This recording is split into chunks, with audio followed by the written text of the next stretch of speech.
शिष्यत्व पत्करून शरणागत भावाने श्रेयस्कर मार्ग काय आहे, आपल्याला कल्याण प्राप्त होण्याकरता कोणता मार्ग आहे, ह्याच्याबद्दल निश्चित असा मार्ग तू आम्हाला सांग, असं 7व्या श्लोकामध्ये अर्जुन सांगतात. आणि त्याच्यानंतर 8वा 9वा संजय सांगतात की त्यावेळेसची परिस्थिती काय झाली. आणि त्याच्यानंतर मग 11व्या श्लोकापासून भगवान जे आहेत ते ज्ञान द्यायला सुरू करतात. ज्ञान द्यायचं मूळ कारण जे आहे ते जेव्हा भ्रम निर्माण होतो ना, जेव्हा अज्ञानाचा पूर्ण प्रभाव निर्माण होतो त्यावेळेस ज्ञानाशिवाय पर्याय राहत नाही. ज्ञानानेच अज्ञान हे दूर होऊ शकतं. आणि त्या भ्रमाचा परिणाम काय झाला तर त्या ठिकाणी त्याला दुःख निर्माण, शोक निवारण्याकरता हे 20 श्लोक आहेत. ह्याचं 20 श्लोकाचं जर मूळ काय असेल प्रयोजन तर अर्जुनाला दुःख झालं होतं, अर्जुनाला संभ्रम निर्माण झाला होता आणि तो दुःखामध्ये गेला होता. म्हणून अशोच्यान्वशोच्यस्तम अशा ह्या विधानापासून सांख्ययोग सुरू झालेला आहे. तर अशोच्यान्वशोच्यस्तमध्ये शोच्य हा शब्द आहे. शोच्य म्हणजे शोक, शोक म्हणजे दुःख किंवा संभ्रम झाल्यामुळे निर्माण झालेली एक प्रकारची भयभीत स्थिती की स्वधर्म काय आहे, काय करायला पाहिजे, काय नाही करायला पाहिजे, याच्याबद्दलचा जो एक भ्रम निर्माण झाला, त्या भ्रमातून जी भीती निर्माण झाली, त्या द्वैत भावातून जी भीती निर्माण झाली, ती भीती दूर करण्याकरता म्हणून सांख्ययोग सांगितलं. सांख्ययोगाचं हे प्रयोजन आपण पाहिलं पहिल्यांदा. आणि मग 11व्या श्लोकापासून त्याचं विधान आहे की 11व्या श्लोकामध्ये हे सांगितलं की जे जिवंत आहेत आणि जे मृत आहेत ह्या दोन्हीबद्दल शोक करण्याचं काहीच कारण नाही. कारण जिवंतपणा आणि मृतपणा, मृत असलेली अवस्था हे दोन्ही शरीराची आहे. हे दोन्ही जे आहेत शरीरच नेहमी उत्पन्न होतात, काही काळ टिकतात आणि नष्ट होतात. त्यामुळे ही प्रकृतीमधली प्रक्रिया ही अखंड चालणारी प्रक्रिया आहे. त्या प्रक्रियेकडे पाहून दुःख करण्याचं कारण नाही. की बालपणापासून जर तरुणपणामध्ये परिवर्तन झालं तर कोणी दुःख करत नाही. तरुणपणाचा वृद्ध झाला तरीही कोणी दुःख करत नाही, पण मृत झाला तर दुःख करतो. कारण काय की ह्या त्या शरीराच्या अवस्था आहेत, जन्म, स्थिती आणि मृत्यू हे. परंतु ह्या तिन्ही स्थितीमध्ये तो देहच अखंड टिकावा आणि त्या देहातूनच सुख प्राप्त व्हावं, अशा प्रकारचं जे अज्ञान आहे त्या अज्ञानाला दूर करण्याशिवाय दुःख दूर होऊ शकत नाही. अज्ञान 3 प्रकारचं आहे असं मी सांगितलं होतं. अज्ञान जे आहे हे स्वतःबद्दलचं अज्ञान आहे, अज्ञान जे आहे ते जगाबद्दलचं अज्ञान आहे, आणि अज्ञान भगवंताबद्दलचं अज्ञान. या तिन्ही अज्ञानामध्ये 3 सिद्धांत सांगितले, 3 योग सांगितले. 3 अज्ञानाकरता 3 योग सांगितले. त्यामध्ये कर्मयोग जो सांगितला तो जगाबद्दलचा सांगितला. तो जगाचा आणि आपला जो संबंध कसा असावा हे कर्मयोगात सांगितलं. आणि त्यामध्ये प्रकृतीबद्दलचं पूर्ण निवेदन आहे. प्रकृतीचं ज्ञान असणं हे अतिशय आवश्यक आहे. प्रकृतीचं अज्ञान असल्यामुळे त्या प्रकृतीतून, त्या जगातून सुख प्राप्त करण्याची अभिलाषा होती. प्रकृतीबद्दलचं अज्ञानाचं नेमकं स्वरूप काय आहे तर प्रकृतीमध्ये सुख प्राप्त होईल. प्रकृती ही टिकून राहणारी आहे, प्रकृती ही सुख देणारी गोष्ट आहे, अशा प्रकारची जी धारणा आहे ना, हे प्रकृती ह्या जगाबद्दलचं अज्ञान आहे. तर पहिल्यांदा जगाबद्दलचं अज्ञान हे दूर झालं पाहिजे. पण जगाबद्दलचं अज्ञान जर दूर करायचं असेल तर स्वतःचं अज्ञान पहिल्यांदा दूर झालं. म्हणून मूळ जे अज्ञान आहे हे स्वतःबद्दलचं आहे. तर स्वतःबद्दलचं अज्ञानाचं नेमकं स्वरूप काय आहे तर स्वतःबद्दलचं अज्ञान जे आहे हे स्वतःच्या देहालाच आपलं स्वरूप समजणं हे पहिलं अज्ञान आहे. दुसरं अज्ञान असं आहे की या देहाला स्वतःचं स्वरूप समजून या देहातूनच सुख प्राप्त होईल, अशा प्रकारची दुसरी जी धारणा आहे की हा देह टिकून राहील आणि या देहाच्या माध्यमातून आपल्याला परमसुख प्राप्त होईल, म्हणून या देहालाच पुष्कळ भोग द्यावेत, अशा प्रकारची जी धारणा असते ही स्वतःबद्दलचा अत्यंत असं अज्ञान आहे.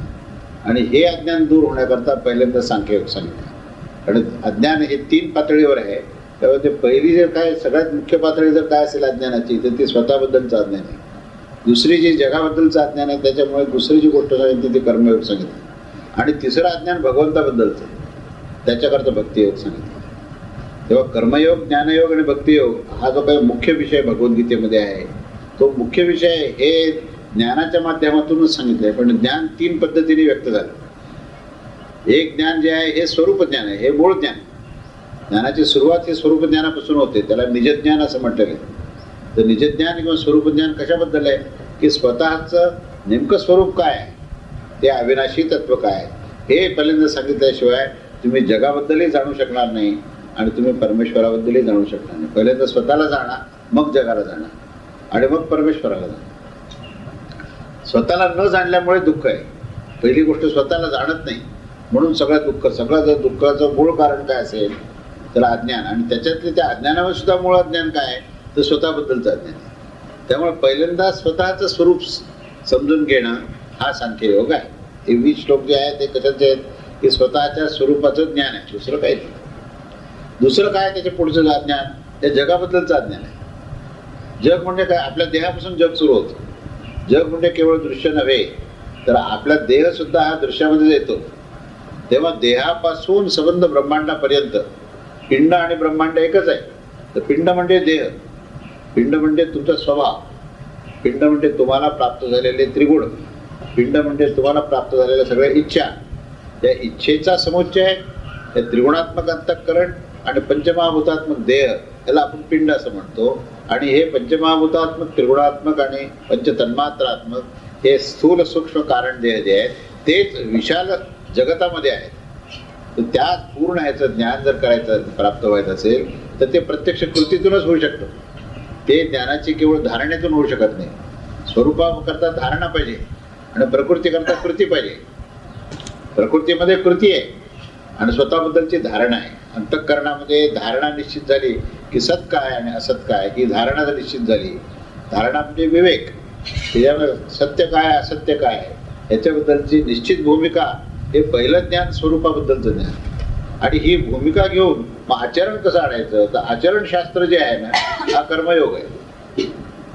तेव्हा आचरण जे आहे हे स्वरूपाला आधार घेऊन आचरण जेव्हा होतं त्यावेळेस तुम्हाला जगाचं ज्ञान मिळतं. जेव्हा जगाचं ज्ञान प्राप्त करण्याकरता आचरणाची गरज आहे, कृतीची गरज आहे. त्या कृतीला आधार जो आहे तो तुमच्या स्वरूपज्ञानाचा आधार. तर स्वरूपज्ञानाच्या आधारावर ज्यावेळेस तुम्ही आचरण सिद्ध करता तेव्हा त्याला कर्मयोग असं म्हणतात. कर्मयोगाची व्याख्या काय की जगाकरता आपल्या देहाला, त्याचा देहाचा विनियोग करणे, आपलं अंतःकरण, आपला स्थूल देह आणि आपल्या सगळ्या इच्छा त्या जगाच्या कल्याणाकरता जेव्हा वापरल्या जातात तेव्हा त्याला कर्मयोग असं म्हणतात.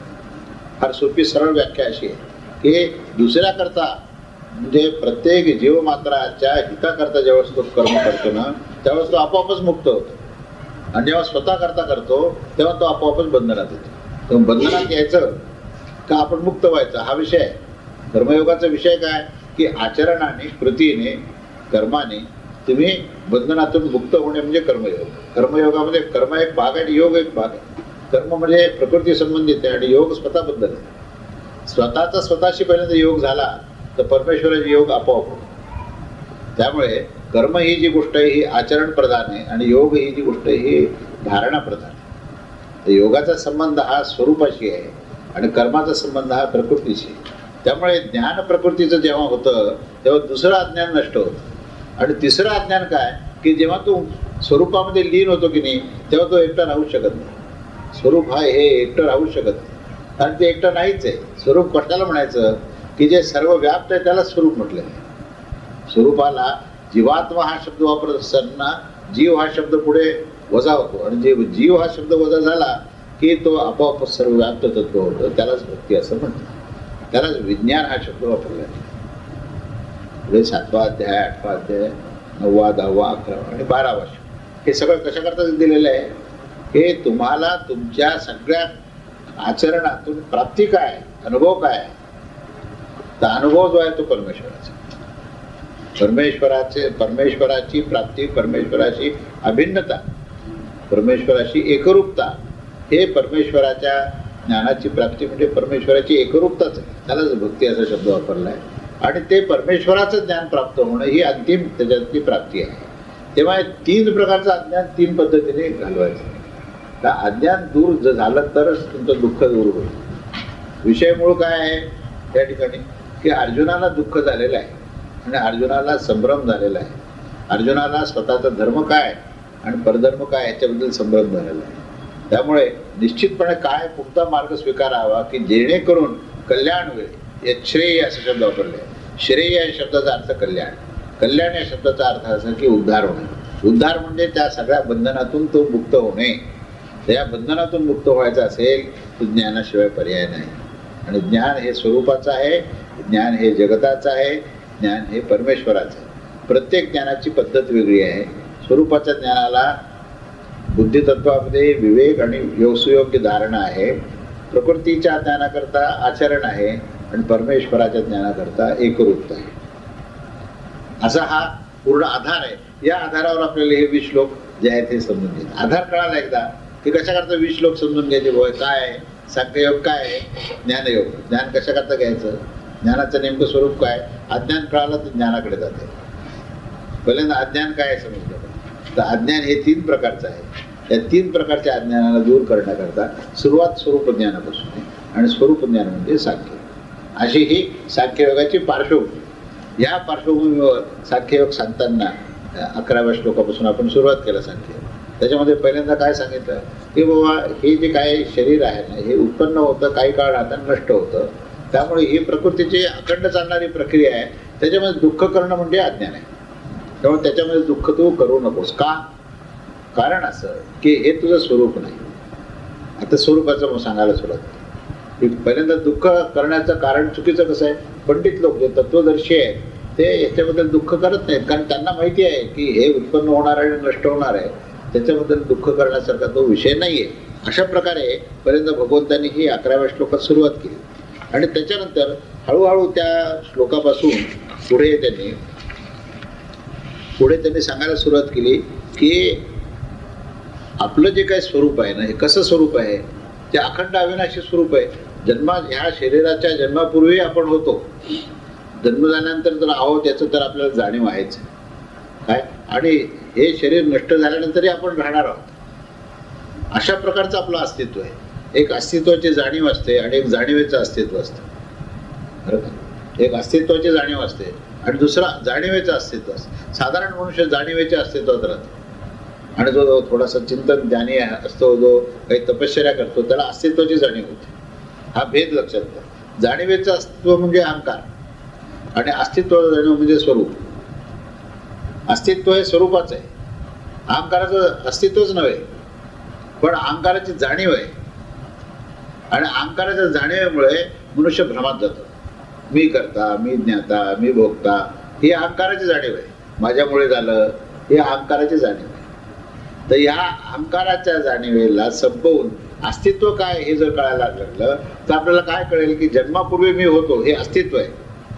जन्म झाल्यानंतर माझं अस्तित्व मला जाणवायला लागलं, अस्तित्वाची जाणीव झाली. आणि मृत्यूच्या नंतर सुद्धा मी राहणार याच्यामध्ये अस्तित्वाची ती धारणा झाली. एक धारणा आहे, दुसरी जाणीव आहे. दोन्ही अस्तित्वाबद्दल आहे आणि ते अस्तित्व म्हणजेच आपण स्वतः. त्याला स्वयं शब्द वापरतो. एक स्वयं आहे, एक अहम आहे. स्वयं म्हणजे स्वरूप, अहम म्हणजे प्रकृती. अहम म्हणजे प्रकृतीचा अंग आहे. अहंकार म्हणजे मनबुद्धी चित्त अहंकार 4 जे आहेत हे अंतःकरणाचे 4 गोष्टी सांगितल्या आहेत. तर या 4 गोष्टी ज्या आहेत या प्रकृतीच्या आहेत आणि या 4ही गोष्टी त्रिगुणात्मक प्रकृती आहे. अहंकार ही त्रिगुणात्मक आहे, त्याच्यामुळे ती उत्पन्न होणार आणि नष्ट होणार. पण स्वयंनाचं तत्व आहे ना हे गुणातीत आहे. तेव्हा अस्तित्व हे गुणातीत आहे आणि जाणीव जी आहे ही त्रिगुणात्मक आहे. ही सूक्ष्म गोष्ट आहे. त्याला इतकी जवळजवळ गोष्ट आहे ना की आपण ते कोणती गोष्ट कशी आहे हे आपल्या लक्षात येत नाही. आपण मी आणि स्वयं याच्यामध्ये आपण भेदच करत नाही. तो भेद जाणावा म्हणून हा विवेक सांगितला आहे. काय विवेक सांगितला की जन्मापूर्वी तुम्ही होते, मी पण होतो आणि जन्म झाल्यानंतरही आपण आहोत आणि मृत्यूनंतरही आपण राहणार आहोत. तर तो जो कोणी आहे राहणारा तो स्वयं तत्व आहे, ते स्वरूप आहे. इथून स्वरूप ज्ञान सांगायला सुरू. पहिल्यांदा शोक करण्याचं कारण नाही आणि दुसऱ्यांदा काय सांगितलं की स्वरूप कसं आहे तर ते अखंड अविनाशी आणि जन्म मृत्यूच्या पलीकडचं असं आहे. त्याच्यानंतर पुढे काय म्हणतात ते की ज्याप्रमाणे जीवाला ह्या जीवनामध्ये हे बालपण, तारुण्य आणि वृद्ध अवस्था येते त्याप्रमाणे तो जीवात्मा जो आहे हा जन्मापूर्वी एक देह धारण केलेला होता, आता दुसरा देह धारण केला आहे आणि त्याच्यानंतर मृत्यूच्या नंतर हा देहाचा त्याग करून पुढचा देह धारण करेल. तेव्हा या जीवात्म्याची सवय आहे की जी इच्छा असेल त्याप्रमाणे देह धारण करण्याची. त्यामुळे देह येतील आणि जातील. जसं तुम्हाला बालपण आलं आणि गेलं आणि तरुणपण आलं आणि वृद्धावस्था आली, हे जसे अवस्थामध्ये बदल आहे तसं देहामध्ये सुद्धा बदल आहे. जशी इच्छा असेल त्याप्रमाणे देह प्राप्त होईल. तेव्हा जीवात्मा काय करतो की त्याच्या इच्छा पूर्ण करण्याकरता तसे तसे देह धारण करतो. त्यामुळे त्याच्यामध्ये दुःख वाटायचं काही कारण नाही. एक देह धारण, आपला शर्ट फाटला आणि दुसरा नवीन शर्ट आपण दसऱ्याला शिवला तर आपण दुःख करतो का?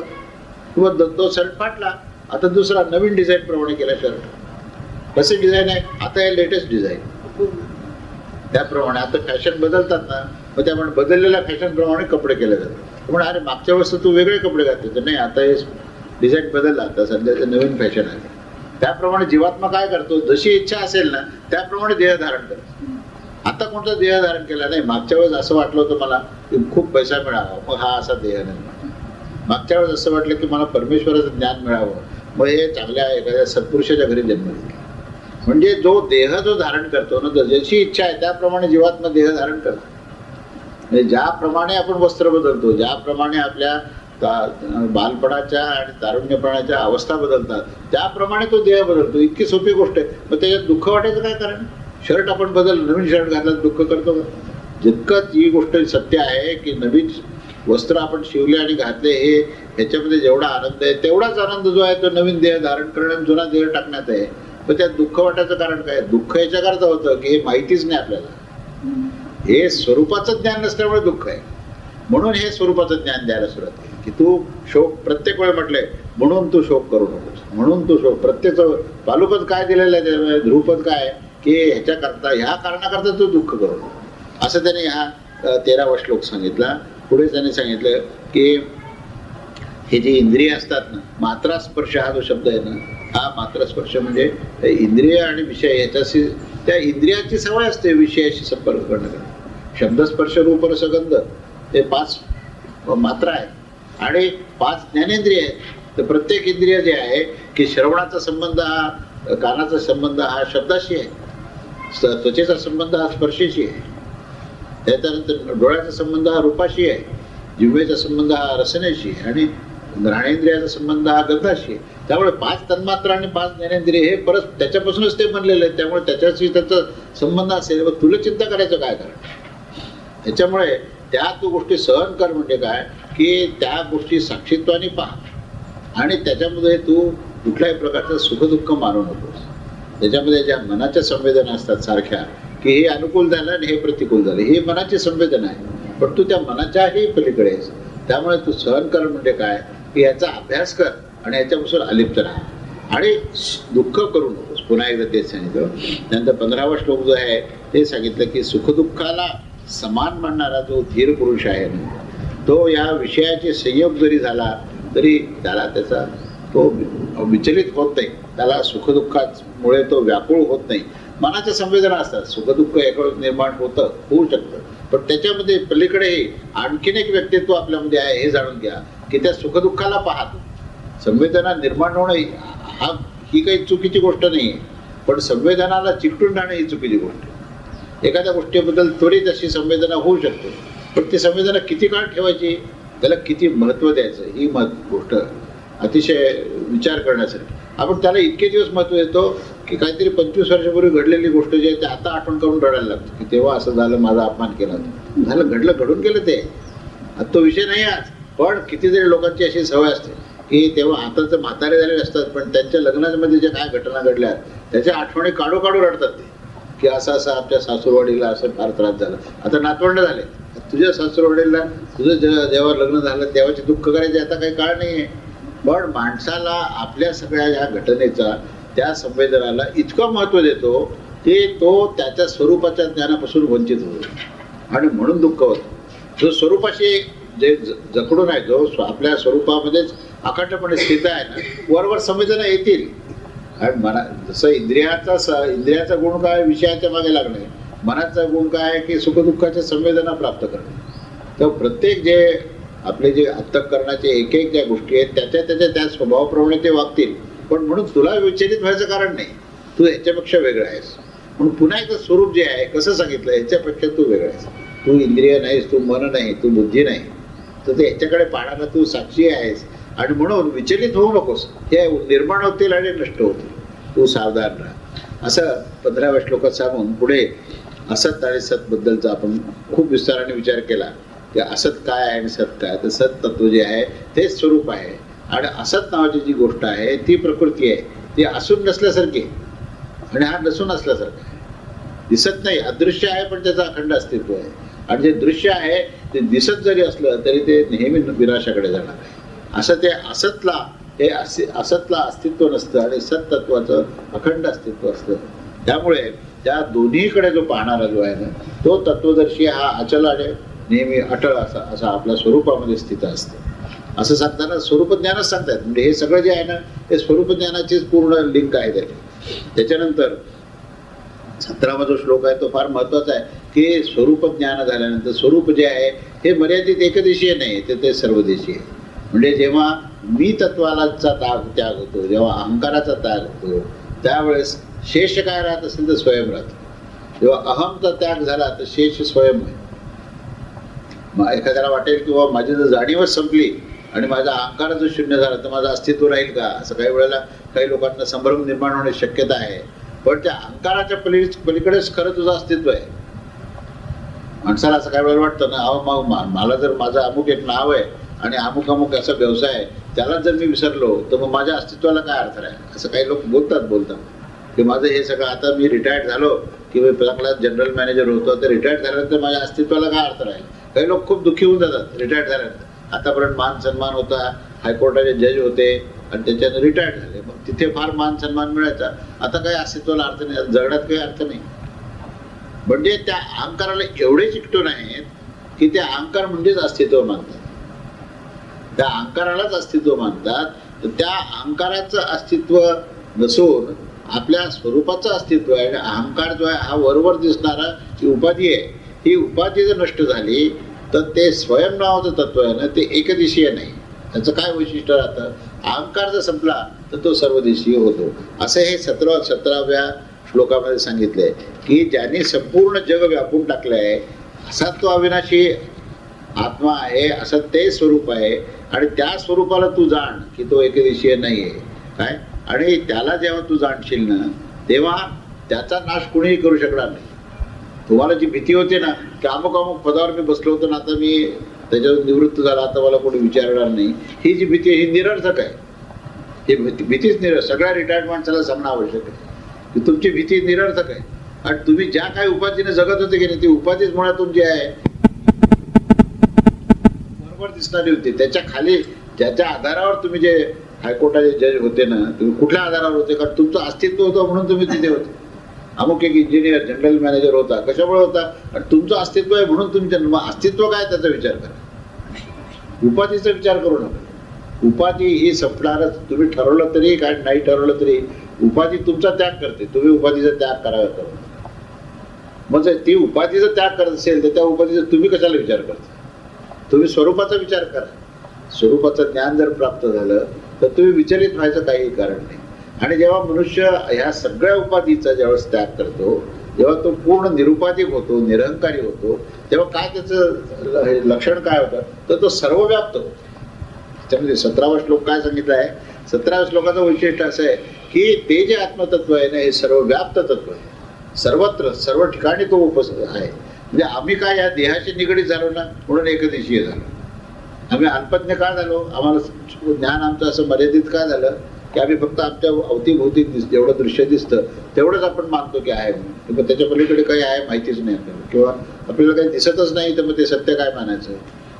पण ह्या मर्यादित गोष्टी आपण का झाल्या आपल्या, कारण आपण अहंकाराशी चिकटून होतो. अहंकार नष्ट झाला की तो सर्वदेशी. नुसतं शांत जरी बसला तरी हिमालयाचं सगळं अवलोकन करतो, पूर्ण ब्रह्मांडाचं अवलोकन करतो, पूर्ण जगत व्याप्त त्याचं व्यक्तित्व होतं. म्हणजे व्यक्तित्व हे न राहता तो निर्गुण निराकाराच्या तत्वाशी एकरूप होतो, सर्वव्याप्त तत्वस्वरूपामध्ये जातो तो. हे तत्वस्वरूप हे स्वरूप आहे. स्वरूप म्हणजे कुठल्या एका व्यक्तीची मालकी नाही किंवा कुठल्या एका व्यक्तीची ओळख नाही आहे, तर ती व्यक्तिनिरपेक्ष आहे, व्यक्तिसापेक्ष नाहीच. व्यक्तिनिरपेक्ष केव्हा होईल, ज्यावेळेस तो निरंकारी होईल. जेव्हा तो ह्या त्रिगुणातीत प्रकृतीच्या पलीकडे जाईल त्यावेळेस तो सर्वव्याप्त त्याला तत्वाचा अनुभव येईल. आणि अशा प्रकारे सर्वव्याप्त तत्व म्हणजे स्वरूप आहे. काही वेळेला स्वरूप म्हटल्यानंतर काही लोकांचं अशी समज आहे की तो जीवात्मा म्हणजे स्वरूप आहे. पण जीव नावाची उपाधी संपली की स्वरूपाकडे जातो. जीवात्म्यामध्ये सुद्धा दोन शब्द आहेत, एक जीव शब्द आणि एक आत्मा शब्द. जीव म्हणजे काय, प्रकृती संबंध प्रस्थापित करण्याची धारणा म्हणजे जीव आहे. आणि जीवात्मा म्हणजे काय, एका बाजूला आत्मा आहे, एका बाजूला प्रकृती आहे. प्रकृतीला धारण केल्यामुळे तो जीवात्मा झाला. आणि त्या जीवात्म्याला तो जो जीवभाव आहे ना, तो लीन करून तो परमेश्वराच्या चरणी सद्गुरूच्या चरणी लीन केला की तो जीवभाव जेव्हा नष्ट होतो ना त्यावेळेस केवळ स्वरूपामध्ये तो जातो. तेव्हा काय होतं, तेव्हा तो सर्व व्यापतो. हा 17वा श्लोक सांगितला. आणि मग असा तो नाशरहित असा तो नित्य स्वरूप असलेला जो जीवात्मा आहे त्याने कुठलाही जरी देह धारण केला तरी त्याच्यामध्ये उत्पत्ती स्थिती आणि लय होणार. त्यामुळे देह तुम्ही ठरवा का न ठरवा तो निर्माण होणार आणि नष्ट होणार. त्यामुळे युद्ध करण्याबद्दल तुला काही संभ्रम व्हायचं कारण नाही. तू युद्ध कर किंवा करू नको, देह समोरची दिसणारे सगळे नष्ट होणारच आहेत म्हणून तू युद्ध कर आणि तुझं ते कर्तव्य आहे. तुझ्या ठरवण्या न ठरवण्यामुळे कोणाचं जगणं मरणं हे नाही आहे, पण तुझं कर्तव्य तर युद्ध करायचं आहे. मग तू कर्तव्यापासून वंचित का होतोस? म्हणजे तुला असं वाटतं का की तू जर युद्ध नाही केले हे सगळे समोरचे अमर राहतील, सगळे देह टिकून राहतील? असं नाहीच आहे. आणि त्या देहाला निश्चितपणे नाश आहे. मग जर तुझं जर कर्तव्य जर त्यांच्याशी युद्ध करायचं असेल तर त्या कर्तव्यापासून वंचित का होतोस? म्हणून तू युद्ध कर असं हे 18व्या श्लोकात सांगितलं. आणि त्याच्यानंतर 19व्या श्लोकामध्ये पुढे पुन्हा या आत्म्याबद्दल सांगताना असं म्हणतात की हा आत्मा कोणालाही मारतो किंवा कोणाकडूनही मारला जातो, हे दोन्ही चुकीचे समज आहेत. आणि तो अविनाशीच तत्व आहे. आणि तू स्वतः जो आहेस ना तो स्वतः आत्मस्वरूपच आहेस. त्यामुळे तू कोणाला तरी मारतो आहेस अशी भूमिका ठेवून युद्ध कर म्हणताना पुन्हा त्या मनात काय राहतं, युद्ध कर म्हणतात मग आता आपण मारायचं का आणि आपण मारल्यामुळे हे मरणार का, ही पुन्हा भावना राहिली त्याची. म्हणून हा 18वा श्लोक सांगितला. त्याच्या म्हणजे प्रत्येक श्लोकाचं आपल्याला कारण कळायला पाहिजे. मग का सांगितलं हे? स्वरूपज्ञान सांगताना सुद्धा त्या परिस्थितीचा संदर्भ आहे. त्या परिस्थितीमध्ये अर्जुन काय म्हणतात, अर्जुनाला असं वाटतं की भगवंतांनी तर आपल्यावर तर बाबा एवढं मोठं जबाबदारी टाकली की या समोरच्या सगळ्या लोकांना मारायचं. आता आपण मारलं आणि ते मेले तर काय करणार? तर आपण म्हणजे कोण आणि ज्याला मारणार ते म्हणजे कोण? हा प्रश्न त्या ठिकाणी कसा आहे माहिती का, हा 2 स्तरावर आहे. एक जे आहे ही प्रकृती आहे आणि दुसरा जो आहे हे आत्मतत्व आहे. तेव्हा हे आत्मतत्व त्या आत्मतत्वाला मारू शकत नाही आणि ते आत्मतत्व यांच्यापासून मारल्या जाऊ शकत नाही. या विशाल पाण्यामध्ये इथल्या पाण्याने त्या पाण्याला पिऊन टाकायचं शक्य होईल का? अमुक एका ठिकाणच्या लोटावर पाणी घेतलं आणि त्या लोटावर पाण्याने दुसऱ्या पाण्याचा जो आहे हा त्याच्याबद्दलची स्पर्धा करायची, असं होऊ शकेल का? आणि हे पाणी आणि ते पाणी एकच आहे, पाण्यामध्ये भेद नाही. लोटा बुडवल्यामुळे तो वेगळा दिसायला लागला पाण्याचा. त्यामुळे तुझ्यामध्ये असलेलं आत्मतत्व आणि त्यांच्यामध्ये असलेलं आत्मतत्व ह्याच्यामध्ये भेदच नाहीये, अभिन्न तत्व आहे. त्यामुळे तू त्यांना मारतो आणि ते तुझ्याकडनं मारले जातात, ही तुझा सगळाच भ्रमच आहे. मुळात हा भ्रम काढून टाक. आणि त्याच्या मनामध्ये पुन्हा विचार असा आला की माझ्यामुळे हे लोक मरतात का काय, आणि मी जर मारलं तर मला काय होतं? हा माणसाचा नित्य व्यवहारातली ही समस्या आहे की माझ्यामुळे कोणाचं तरी फार भलं होईल, मी कोणाचं तरी खूप फार मोठासा उद्धार करणार आहे आणि मी उद्धार केल्यामुळे त्याचा उद्धार होणार, किंवा मी जर असं केलं तर ह्याचं फार मोठं नुकसान होणार आहे. तू कोण नुकसान करणार आणि त्याचं काय नुकसान होऊ शकतं? तू कोण मारणार आणि तो कसं काय तुझ्याकडनं मारला जाईल? भगवंताने जे सांगितलं ते स्वरूप ज्ञानाचा संदर्भ घेऊन सांगितलेलं आहे की स्वरूप हे एकच आहे. त्यामुळे तू न मारणारा आहे आणि ते मारणारे ते मरणारे आहे. तू त्यांना मारू शकत नाही आणि ते तुझ्याकडनं मारल्या जाऊ शकत नाही. म्हणजे ते म्हणजे कोण आणि तू म्हणजे कोण? आणि ते शस्त्र, मनुष्य, अमुक नावाचा तमुक नावाचा ह्या सगळा संदर्भ नाही आहे. इथे स्वरूप म्हणजे आत्मज्ञान, निजज्ञान हा संदर्भ आहे. आणि निजज्ञानाचा संदर्भ एकदा घेतला की मारणारा आणि मरणारा कोणीही राहू शकत नाही. म्हणून हा 18वा श्लोक सांगितला. आणि पुढे 19व्या श्लोकामध्ये ते म्हणतात की आत्मा हा कोणत्याही काळी जन्मत नाही, तो उत्पन्न होत नाही आणि मरत नाही. तो सनातन पुरातन आहे, पुरातन असून तो कधीही कोणाकडून मारला जात नाही. तो अविनाशी तत्व, अजन्मा अमर तत्व आहे. त्यामुळे तो कधीही कोणाकडून मारला जात नाही.